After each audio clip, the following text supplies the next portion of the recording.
Hello साथियों, नमस्कार। स्वागत है आपका गार्गी क्लासेस पर। और आज मैं आपके लिए लेकर आई हूँ राजनीति विज्ञान से संबंधित एक महत्वपूर्ण टॉपिक, मौलिक अधिकार। और इससे पहले हमने हिस्ट्री के भी दो टॉपिक है, एक टॉपिक है जो दो वीडियो के माध्यम से देख चुके हैं, और राजनीति विज्ञान से संबंधित दो तीन टॉपिक है वो कर चुके हैं, तो उनके भी वीडियो है, आप वो जरूर देख लेना। और आज का जो हमारा टॉपिक रहेगा वो है मूल अधिकार। और मूल अधिकार पढ़ने से पहले हम थोड़ी सी इसकी जो बेसिक पृष्ठभूमि है वो देख लेते हैं।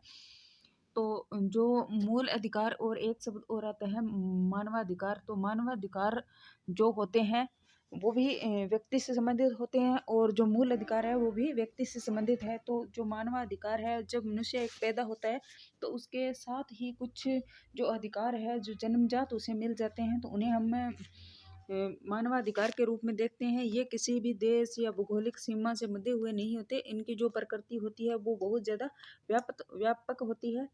और इसके अलावा जो मूल अधिकार है, इनकी जो प्रकृति है जो मानवाधिकार की अपेक्षा इनकी सीमित होती है, और ये किसी देश के संविधान या भौगोलिक परिस्थितियों में मिलते हैं। अलग अलग देश में है जो मौलिक अधिकार है वो अलग अलग हो सकते हैं, लेकिन जो मानवाधिकार है वो प्रत्येक व्यक्ति के लिए जो मनुष्य के रूप में जन्म लेता है। इसी तरह जो मूल अधिकार है वो राज्य के विरुद्ध व्यक्ति को प्राप्त होते हैं। इसीलिए इनकी जो प्रकृति है वो नकारात्मक या निषेधात्मक है, क्योंकि एक व्यक्ति के सर्वांगीण विकास के लिए कुछ मूल अधिकार हैं वो मिलते हैं व्यक्ति को। तो राज्य को बहुत सारे कार्य हैं जो व्यक्ति के व्यक्तित्व विकास में अगर बाधक बनते हैं तो राज्य को उनके लिए रोकते हैं कि राज्य है वो ऐसा नहीं करेगा, ऐसा नहीं करेगा, इसलिए इनको नकारात्मक कहा जाता है। और बात करते हैं मूल अधिकार की, तो इनकी जो थोड़ी सी ऐतिहासिक जो पृष्ठभूमि है वो हम देख लेते हैं। तो मूल अधिकार है वो सबसे पहले अगर बात करें तो 1688 के अंदर एक ब्रिटेन के अंदर गौरवपूर्ण क्रांति, या जिसको रक्तहीन क्रांति के नाम से जाना जाता है, वो हुई थी। तो उस समय जो 1689 में वहाँ के जो सम्राट थे उन्होंने नागरिकों को कुछ जो एक राइट थे वो दिए, बिल ऑफ राइट, या जो अधिकार पत्र है वो दिया। तो उसे मैग्ना कार्टा के नाम से जाना गया। और तो सर्वप्रथम ये ब्रिटेन से इसकी जो उत्पत्ति है वो मानी जाती है। इसके अलावा इसका अगर संवैधानिक इतिहास देखें तो संवैधानिक इतिहास के अंदर 1791 के अंदर जो यूएसए है, तो यूएसए के संविधान के अंदर सबसे पहले जो व्यक्तियों को कुछ अधिकार दिए गए थे, जिन्हें हम व्यक्तियों को लगभग 10 मूल अधिकार दिए गए थे। इतिहास जो संवैधानिक जो इतिहास में सबसे पहले जो मूल अधिकार देने वाला अगर कोई राज्य है तो वो है यूएसए, अमेरिका। इसके अलावा भारत के अंदर अगर देखते हैं कि मूल अधिकारों का वो विकास है वो किस तरह से हुआ, तो आधुनिक भारत में अधिकारों का जो विकास है, तो सर्वप्रथम अगर मूल अधिकारों की बात है वो कहाँ से निकल के आती है, तो 1895 का एक स्वराज बिल था जो बाल गंगाधर तिलक के द्वारा पेश किया गया था। और उसी के अंदर व्यक्तियों को कुछ अधिकार देने की जो मांग है वो ब्रिटिश सरकार थी उस समय उनके समक्ष रखी गई थी। और इसी तरह 1928 के अंदर जो नेहरू रिपोर्ट थी उसी के अंदर भी कुछ मौलिक अधिकार थे। मोतीलाल नेहरू के द्वारा ये रिपोर्ट प्रस्तुत की गई थी। इसमें भी कुछ मूल अधिकार थे जो कि भारतीय लोगों को मिलने चाहिए थे। इसके अलावा जब संविधान निर्माण हो रहा था 1946 के अंदर, तो उस समय भी मौलिक अधिकारों को लेकर एक उप समिति बनाई गई थी जो जेबी कृपलानी की सभापति थे इसके, और इनके अध्यक्षता में। तो और इसके साथ ही जो अल्पसंख्यक वर्ग था उसके उनके अधिकारों से संबंधित भी एक और उप समिति थी, जिसके जो अध्यक्ष थे वो थे एच.सी. मुखर्जी। तो इन दोनों ने जो भी सरकार से या जो संविधान निर्मात्री सभा थी उनसे अनुशंसा की, और उसी आधार उसी का जो परिणाम है कि वर्तमान में जो भारतीय संविधान में हमें जो मूल अधिकार है वो मिले। और इसीलिए अधिकारों से संबंधित जो भाग है उसे मैग्ना कार्टा कहा जाता है। तो अब देख लेते हैं जो मूल अधिकार है उनकी विशेषताएं क्या होती है और क्यों ये जरूरी होते हैं। तो मूल अधिकारों की विशेषताएं, यह व्यक्ति के सर्वांगीण विकास के लिए अनिवार्य है। एक व्यक्ति का संपूर्ण विकास तभी होता है जब उन्हें बहुत से कुछ अधिकार है वो मिले हो। यह न्याय योग्य है, यानी कि अगर किसी व्यक्ति के अधिकारों का अगर हनन होता है तो वो न्यायालय की जो शरण है वो ले सकता है। और इसीलिए ये न्याय योग्य है। इसके अलावा आपातकाल में निलंबन, ये भी विशेषता है कि जब देश के अंदर आपातकाल जैसी स्थिति होती है, जब जो राष्ट्रपति शासन है या आपातकाल जब लागू होता है, तो राष्ट्रपति है वो जो अनुच्छेद है 20 और 21 को छोड़कर जो समस्त मूल अधिकार है उनको निलंबित कर सकता है। इसी तरह है एक और है कि संसद मूल अधिकारों में कटौती या कमी कर सकती है, लेकिन कमी सिर्फ एक ही प्रक्रिया से की जाएगी, वो है अनुच्छेद 368 के तहत जो संविधान संशोधन के माध्यम से किसी मूल अधिकार में कटौती कर सकती है, उसमें वृद्धि कर सकती है। लेकिन किसी सामान्य विधि से मूल अधिकारों का नहीं तो निलंबन किया जा सकता है, इनमें कमी या जो कटौती है वो नहीं की जा सकती सामान्य विधि द्वारा। जो अनुच्छेद 368 की प्रक्रिया के द्वारा ही इसमें कमी या कटौती की जा सकती है। इसके अलावा मूल अधिकार है वो सीमित है, निरंकुश नहीं है, यानी व्यक्ति को मूल अधिकार तो दिए गए हैं लेकिन उसके ऊपर कुछ प्रतिबंध भी लगाए गए हैं, जिससे राष्ट्र की एकता, अखंडता और इनको अगर किसी तरह का नुकसान नहीं हो और किसी एक व्यक्ति के मूल अधिकार का अगर कोई उपयोग करता है तो दूसरे व्यक्ति का जो मूल अधिकार है उसका भी हनन नहीं होना चाहिए। तो इस तरह के कुछ प्रतिबंध है वो मूल अधिकारों के ऊपर लगे गए हैं। इसके अलावा मूल अधिकारों को जो संरक्षण और उसकी जो सुरक्षा की जिम्मेवारी है जो सुप्रीम कोर्ट और जो उच्च न्यायालय है उनके द्वारा, हाई कोर्ट के द्वारा की जाती है। सुप्रीम कोर्ट है वो अनुच्छेद 32 के तहत 5 रिट जारी करके इनका जो संरक्षण है वो करता है। जो हाई कोर्ट है वो अनुच्छेद 226 के तहत जो 6 रिट जारी कर सकता है, लेकिन सुप्रीम कोर्ट है वो 5 ही रिट जारी कर सकता है किसी व्यक्ति के जो अधिकारों को अगर हनन होता है तो। इसके अलावा जो व्यक्ति है वो कभी भी अपने अधिकारों का त्याग नहीं कर सकता, और ये एक ओल्गा टेनिस वाद था 1985 का, उसके अंदर भी सुप्रीम कोर्ट ने कहा था कि व्यक्ति अगर चाहे तो भी अपने मूल अधिकारों को छोड़ नहीं सकता, उन्हें उनका अधित्याग है वो नहीं कर सकता। क्योंकि अगर एक व्यक्ति ये कहता है कि मैं मेरा जीवन जीने का अधिकार है उसको मैं छोड़ रहा हूँ यानी कि मैं मर रहा हूँ, तो वो उसके ऊपर आत्महत्या का जो केस है वो दर्ज हो जाएगा। इसी तरह से एम नागराज वाद, ये 2007 का एक केस है, महत्वपूर्ण निर्णय दिया इसमें भी सर्वोच्च न्यायालय ने। तो कहा कि ये जो मूल अधिकार दिए गए हैं ये किसी राज्य ने कोई व्यक्तियों को गिफ्ट नहीं दिया है, बल्कि ये व्यक्तियों का जो के लिए अनिवार्य है और ये इनकी आवश्यकता भी है, और ये कोई राज्य के द्वारा दिए गए हुआ गिफ्ट नहीं है। तो ये बात कौन से वाद में कही गई, तो एम नागराज वाद 2007 के अंदर, ये भी हमें याद रखना है। इसके अलावा बात करते हैं अब मूल अधिकारों की। तो मूल अधिकार है वो भारतीय संविधान में कहाँ पर दर्ज किए गए हैं, तो मूल अधिकार है वो संविधान के भाग 3 के अंदर है, और इसी भाग 3 को मैग्ना कार्टा भी कहा जाता है। और कौन कौन से अनुच्छेद है वो भी देख लेते हैं। तो अनुच्छेद 12 से लेकर जो 35 तक है वो इसके अंतर्गत आते हैं कि मूल अधिकारों का जो वर्णन है भारतीय संविधान में भाग 3 के अनुच्छेद 12 से 35 तक है। और मूल जो संविधान था उसमें जो मूल अधिकार थे वो 7 थे, लेकिन वर्तमान के अंदर जो 6 है मूल अधिकार है, क्योंकि एक जो संपत्ति का अधिकार था वो 44वां संविधान संशोधन 1978 मोरारजी देसाई की जो सरकार थी उनके द्वारा उसे हटा दिया गया। इसके अलावा हम बात करते हैं जो मूल अधिकारों से संबंधित जो पहला अनुच्छेद है अनुच्छेद 12, और वो उसके अंदर जो राज्य है उसकी परिभाषा दी गई है। क्योंकि जब मूल अधिकारों की बात करते हैं तो मूल अधिकारों में ये कहा जाता है कि राज्य ऐसा करेगा, राज्य ऐसा नहीं करेगा। तो वो राज्य है वो क्या है, इस राज्य शब्द के अंदर कौन कौन शामिल होते हैं, तो राज्य को जो परिभाषित है वो अनुच्छेद 12 में किया गया है। ये हमारे लिए सबसे ज़्यादा इम्पोर्टेंट है। क्वेश्चन भी पूछा जाता है कि राज्य की परिभाषा है वो कौन से अनुच्छेद के अंतर्गत है, तो अनुच्छेद 12 में। अब देख लेते हैं कि इस राज्य में कौन कौन शामिल होते हैं, यानी ये राज्य है वो किन किन चीज़ों से मिलकर बनता है। तो राज्य है वो भारत सरकार और संसद, इसके अलावा प्रत्येक राज्य की सरकार और विधानमंडल, इसके अलावा स्थानीय प्राधिकारी, और स्थानीय प्राधिकारी में कौन कौन शामिल होते हैं, नगर पालिका, ग्राम पंचायत, डिस्ट्रिक्ट बोर्ड, ये है वो भी शामिल है। इसके अलावा कुछ अन्य प्राधिकारी है वो भी राज्य में शामिल किए गए हैं।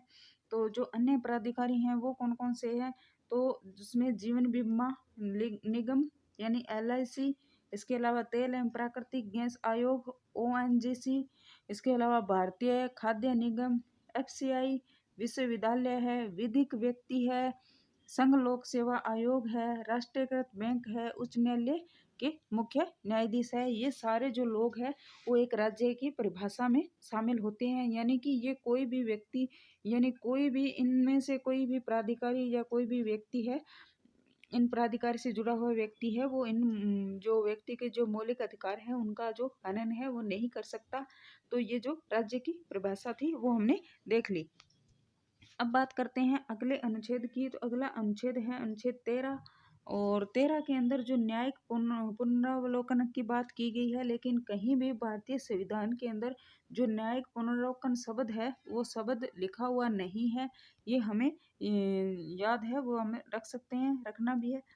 और न्यायिक पुनरावलोकन है वो कब करता है, सुप्रीम कोर्ट के द्वारा कब किया जाता है, जब मूल अधिकारों से असंगत या उनका अल्पीकरण करने वाली विधियां, यानी कि जब कोई भी विधि राज्य कोई भी ऐसी विधि बनाता है जो मूल अधिकारों के असंगत है, यानी उनसे मेल नहीं खा रही है, उनको कमी कर रही है, उनमें कटौती कर रही है, तो जो सुप्रीम कोर्ट है वो संवैधानिक व्याख्या के आधार पर उनका जो न्यायिक पुनरावलोकन है वो कर सकती है।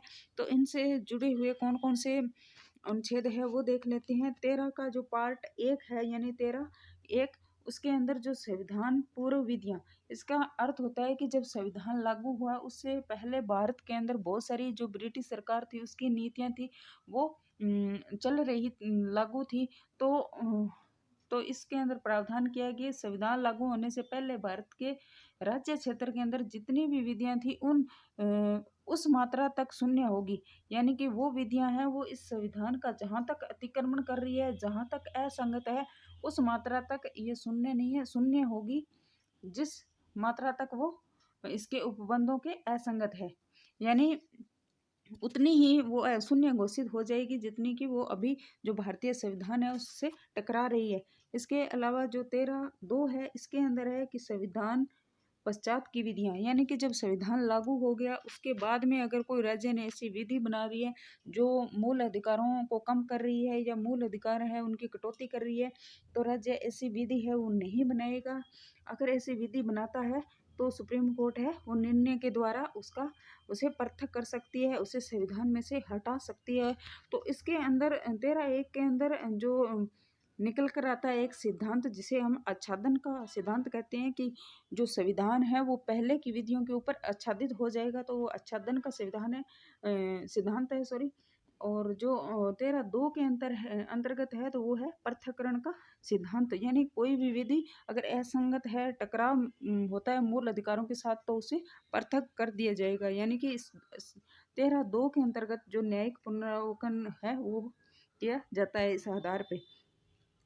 इसके अलावा इसमें कहा गया है कि कोई भी विधि, तो ये विधि क्या है, इस विधि की जो परिभाषा है वो 13(3) में दी गई है कि विधि शब्द के अंदर है वो कौन कौन आएंगे, क्योंकि जगह जगह संविधान के अंदर लिखा गया है कि राज्य ऐसी कोई विधि नहीं बनाएगा, तो आखिर में हमारे माइंड में भी ये क्वेश्चन उठता है कि ये विधि क्या है। तो विधि के समान कोई भी अध्यादेश, आदेश, उपविधि, नियम, विनियम, सूचना, रूढ़ि और प्रथा, जो इतने सारे जो शब्द लिखे हैं वो सारे के सारे विधि शब्द के अंदर परिभाषित है। तो ये क्वेश्चन पूछा जा सकता है कि विधि में कौन शामिल है कौन नहीं है, तो रूढ़ि भी है, प्रथा भी है, अधिसूचना, विनियम, नियम, उपविधि, आदेश, अध्यादेश और अध्यादेश जो किसी विधि के समान है, तो वो सारे विधि शब्द में परिभाषित किया गया है और इसको अनुच्छेद 13(3) के अंतर्गत परिभाषित किया गया है। और 13(4) है वो जो इंदिरा गांधी सरकार थी उसके द्वारा जोड़ा गया था 13(4), और इसमें कहा गया था कि जो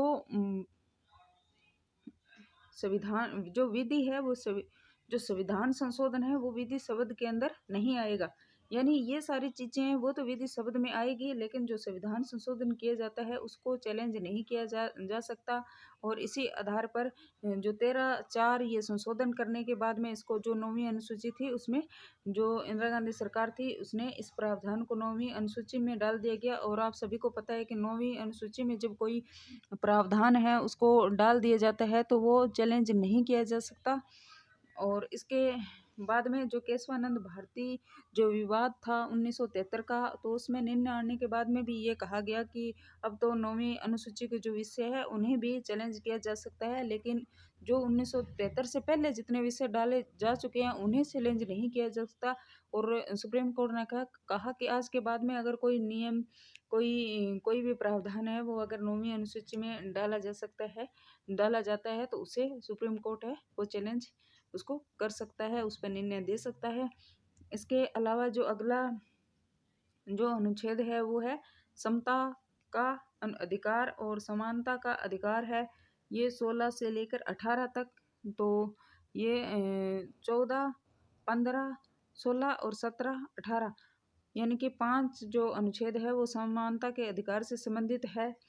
और इसके अंदर जो 14 है अनुच्छेद वो विधि के समक्ष समता, और ये एक ब्रिटेन से ये कॉन्सेप्ट है वो लिया गया था, और इसका जो विद्वान है उसको डायसी को माना जाता है। विधि की समक्ष क्षमता का जो सिद्धांत है उन्होंने दिया, और ये ब्रिटेन से प्रभावित है कि राज्य है वो किसी भी व्यक्ति के साथ मतलब कोई भी ऐसा कानून नहीं बनाएगा जो व्यक्तियों में भेदभाव करता हो। कानून सभी के लिए समान है और समान रूप से व्यवहार करेगा। और इसी तरह से अगला जो आर्टिकल है वो देख लेते हैं, तो अनुच्छेद 15 और 15 है, ये है विधियों में समान संरक्षण, यानी विधियों के अंदर समान संरक्षण यानी समान लोगों के साथ जो समान व्यवहार है वो किया जाएगा, यानी कि सकारात्मक भेदभाव की बात है ये अनुच्छेद 15 है वो करता है। यानी कि ये 14 के थोड़ा सा हमें विपरीत लगता है, लेकिन 14 के अंदर जो बात है वो है कि कोई भी व्यक्ति चाहे किसी भी बड़े पद पर हो या किसी भी छोटे पद पर हो, लेकिन विधि है वो सबके लिए समान है। लेकिन 15 में ये कहा गया कि जैसे समान लोगों के लिए समान व्यवहार है, जैसे कोई विकलांग है कोई तो उनके लिए अलग प्रावधान है, यानी कि ये उसका थोड़ा सा अपवाद लगता है। और 15 के अंदर 15(1) की बात करते हैं तो उसके अंदर जाति, धर्म, मूल वंश, लिंग, जन्म के आधार पर भेदभाव है वो राज्य नहीं करेगा। यानी कि इसमें 5 आधार दिए गए हैं, जाति है, धर्म है, मूल वंश है, लिंग है और जन्म है। इन 5 आधारों के आधार पर राज्य है वो किसी भी प्रकार का जो भेदभाव है वो नहीं करेगा। इसके अलावा जो 15(2) है वो देख लेते हैं, और 15(2) के अंदर ये प्रावधान है कि सार्वजनिक स्थल जैसे तालाब, कुएं हैं सभी वर्गों के लिए खुले रहेंगे। वो राज्य है वो किसी वर्ग विशेष को के लिए इनका जो उपयोग है वो नहीं कर सकता।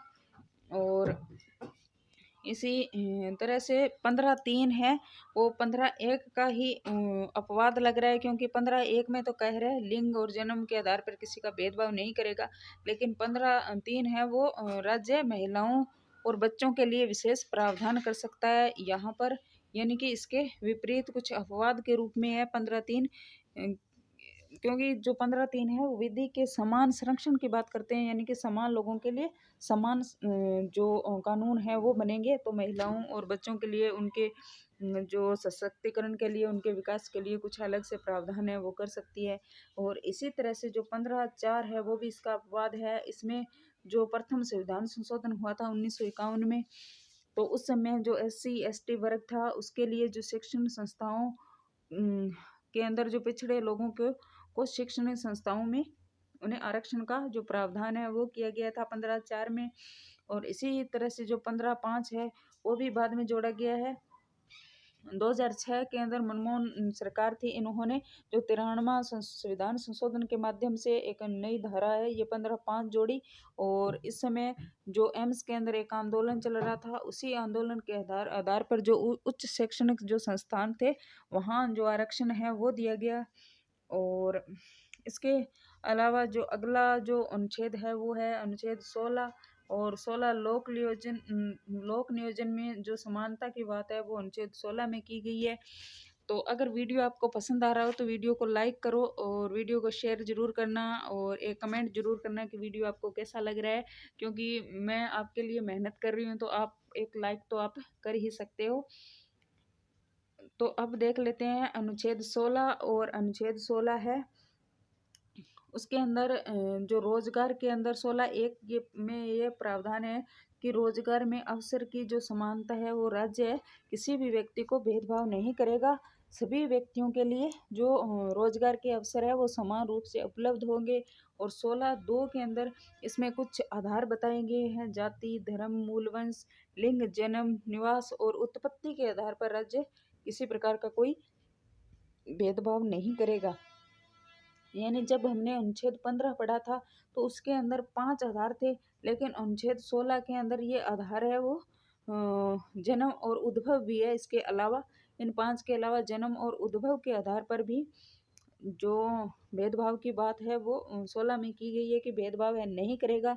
लेकिन 16(3) है वो 16(2) का थोड़ा विपरीत है।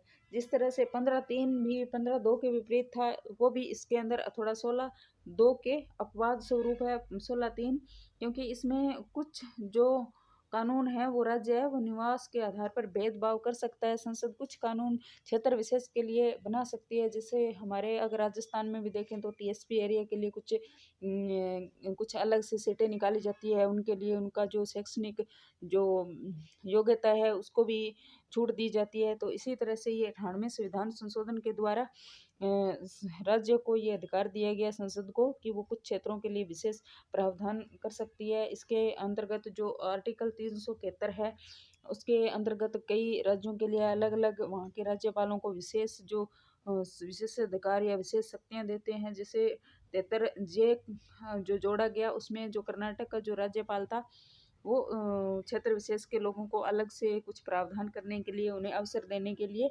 ये प्रावधान है वो किया गया। इसके अलावा जो 16(4) है तो 16(4) के अंदर जो लोक नियोजन के अवसर, सरकारी नौकरी में पर्याप्त प्रतिनिधित्व नहीं होने पर आरक्षण की व्यवस्था, यानी कि जो सरकारी जो नौकरियां हैं वहाँ कुछ वर्ग जैसे एसटी है, एससी है, ओबीसी है, उनको अगर पर्याप्त उनका प्रतिनिधित्व नहीं है उन कुछ नौकरियों के अंदर या सभी नौकरियों के अंदर, तो उन्हें राज्य है वो उनकी जनसंख्या के अनुपात के अंदर जो आरक्षण है वो जो दिया गया है वर्तमान में, जैसे एससी एसटी ओबीसी को जो आरक्षण मिल रहा है वो 16(4) के अंतर्गत ही मिल रहा है। और इसी आरक्षण को लेकर एक जो वाद है वो हमारे लिए बहुत ही महत्वपूर्ण है। इंदिरा साहनी वाद 1992 का है। ये 16 नवंबर 1992 को जो संविधान संशोधन था आरक्षण से लेकर इसको चुनौती दी गई। जब ओबीसी को आरक्षण दिया गया तो इसको चैलेंज किया गया और इस वाद के बाद सुप्रीम कोर्ट ने निर्णय दिया जिसके अंदर दो जो महत्वपूर्ण कॉन्सेप्ट है वो हमारे सामने आते हैं। उनमें एक तो ये कहा गया कि राज्य जब आरक्षण देगा तो 50% की जो सीमा है उससे अधिक नहीं देगा, यानी कि 50% की सीमा से ज़्यादा राज्य है वो आरक्षण नहीं दे सकता। जो टोटल नौकरी या टोटल जो सीटें होती है उसके 50% सीटों तक ही जो आरक्षण है वो दिया जाएगा। और दूसरी जो इसमें महत्वपूर्ण बात थी वो थी कि अगर कोई व्यक्ति या जो वर्ग है वो क्रीमी लेयर में आने पर आरक्षण नहीं दिया जाएगा, तो जो क्रीमी लेयर वाला जो कॉन्सेप्ट है वो भी इसी के तहत आया। और इसमें एक बात और भी कही गई थी कि जो पदोन्नति है उसमें आरक्षण नहीं दिया जाएगा, यानी कि प्रमोशन में आरक्षण है वो नहीं दिया जाएगा। लेकिन अगर देखें तो तमिलनाडु में 69% आरक्षण का प्रावधान किया गया है और वो 50% से ज़्यादा है, लेकिन उसके लिए भी एक 76वां संविधान संशोधन 1995 में किया गया था और फिर उसे जो 9वीं अनुसूची में डाल दिया गया था। और इसी तरह से कई और भी राज्य है जहाँ भी आरक्षण है वो 50 से अधिक है और वर्तमान में तो 50 से अधिक है, वो काफ़ी जगह पर आरक्षण है वो 50% की सीमा से ज़्यादा ही है। अगला जो अनुच्छेद है वो है अनुच्छेद 17 और अनुच्छेद 17 है वो असमप्रसता का उन्मूलन करता है, छुआछूत का जो विरोध है वो करता है और इसके लिए एक जो अधिनियम है वो भी बनाया गया है इस अधिकार को लागू करने के लिए। 1955 का नागरिक अधिकार संरक्षण अधिनियम और इसे 1989 के अंदर संशोधित किया गया था। और इसके अलावा जो अनुच्छेद 18 है वो भी देख लेते हैं। तो जो 18 है उसके अंदर उपाधियों का अंत किया गया है, यानी कि कोई भी व्यक्ति है वो अपने नाम के साथ कोई टाइटल वगैरह या कोई उपाधि जो राज्य के द्वारा दी गई नहीं लगाई जा सकती। जिस तरह से कि ब्रिटिश जो भारत था जिस समय जो ब्रिटेन का जो उपनिवेशिक था उस समय केसरी हिंद की उपाधियां, नाइटहुड जैसी बहुत सारी उपाधियां थी जो अंग्रेज लोग जो भारतीयों को देते थे। तो इनका जो अंत है वो अनुच्छेद 18 के अंतर्गत किया गया है कि व्यक्ति है वो एक तो शिक्षा से संबंधित जो उपाधि है वो लगा सकते हैं, जैसे हम डॉक्टर लगाते हैं या शास्त्री लगाते हैं, तो शिक्षा से संबंधित उपाधियां हैं वो लगा सकते हैं। इसके अलावा जो सेना को जो उपाधियां दी जाती है जैसे अशोक चक्र या परमवीर, महावीर, तो इस तरह की जो उपाधियां हैं वो, तो ये दो ही उपाधियां हैं उनको लगाने की जो बात है वो राज्य के द्वारा की गई है। इसके अलावा कोई भी व्यक्ति अपने नाम के साथ कोई अन्य उपाधि नहीं लगा सकता। तो उपाधियों का जो अंत है वो अनुच्छेद 18 में किया गया है। अगर कोई भारत का व्यक्ति विदेश से अगर कोई उपाधि है वो धारण करता है तो उसके लिए राष्ट्रपति की अनुमति है वो लेनी आवश्यक है। तो राष्ट्रपति की अनुमति के बिना कोई भी व्यक्ति है वो विदेश से कोई भी उपाधि है वो ग्रहण नहीं कर सकता। अगर वीडियो आपको पसंद आया हो तो वीडियो को लाइक करना, शेयर करना और चैनल को सब्सक्राइब जरूर करना। और मैं आगे एक वीडियो और लेकर आऊँगी और अगले वीडियो में जो बचे हुए जो मूल अधिकार है उन सभी को अगले वीडियो के अंदर पूरा करवा दिया जाएगा। और तब तक वीडियो देखने के लिए धन्यवाद और चैनल को सब्सक्राइब जरूर कर लें ताकि आपको नोटिफिकेशन मिलता रहे। और एक कमेंट जरूर कर देना कि आज का वीडियो है वो कैसा लगा, और जितने भी महत्वपूर्ण चीज़ें थी वो मैंने इसमें समाहित किए हैं और आपको ज़्यादा से ज़्यादा लोगों तक इसे पहुंचाना है। Thank you.